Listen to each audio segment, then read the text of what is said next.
ఒక పక్షి 150 రోజుల్లో ఎలా తిరిగి పుట్టిందో తెలుసా? ఇది వినండి.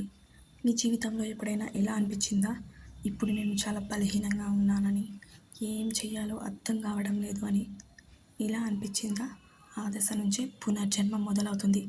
ఇది నిజంగా జరిగిన ఒక గొప్ప పక్షి కథ. ఈగల్ కథ. ఈగల్ పక్షి జీవితకాలం 70 సంవత్సరాలు. కానీ 40 ఏళ్ల తర్వాత దాని శరీరం బలహీనపడుతుంది. ముక్కు వంకరగా మారుతుంది. పంజాలు బలహీనమవుతాయి. రెక్కలు మందపడి ఎగరలేని పరిస్థితి వస్తుంది. ఇప్పుడు దానికి రెండు మార్గాలు ఉంటాయి. ఒకటి నెమ్మదిగా చచ్చిపోవడం. రెండోది లేకపోతే పునర్జన్మ తీసుకోవడం. తర్వాత ఈగలో పర్వతం మీద ఒంటరిగా వెళ్ళి 5 నెలలు ఉంటుంది. దాని వంకర ముక్కుని రాయిపై కొట్టి కొట్టి కొట్టి విరగదీసుకుంటుంది. కొత్త ముక్కు వచ్చాక పాత పంజాలు తీసేస్తుంది.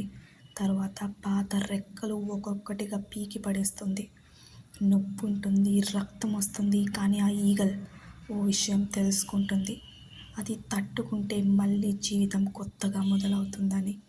కొన్ని నెలల తర్వాత ఈగల్కి కొత్త ముక్కు, కొత్త పంజాలు, కొత్త రెక్కలు వస్తాయి. ఇప్పుడు అది మళ్ళీ వేగంగా ఎగరగలదు. ఇంకా చాలా చాలా సంవత్సరాలు సాధారణ మార్గం కాదు. ఇది ఒక పక్షి తన చేతనే తన జీవితాన్ని మార్చుకున్న ఒక గొప్ప గొప్ప కథ. మనకు ఇలాంటిదే ఉంటుంది జీవితంలో కూడా.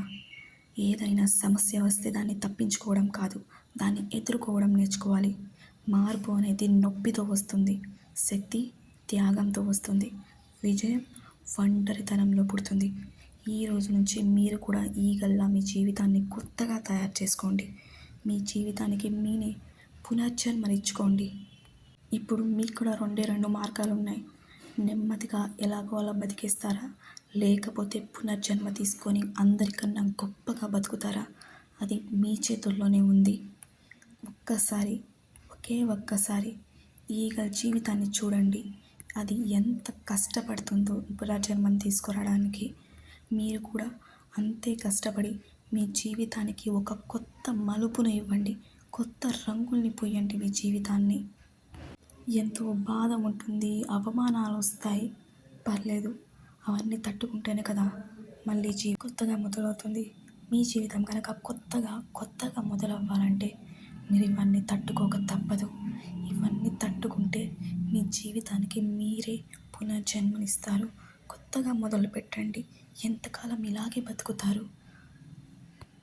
ఒక ఈగలే తన జీవితాన్ని తన చేత్తోనే మార్చుకున్నప్పుడు మీరు మనుషులు కదా.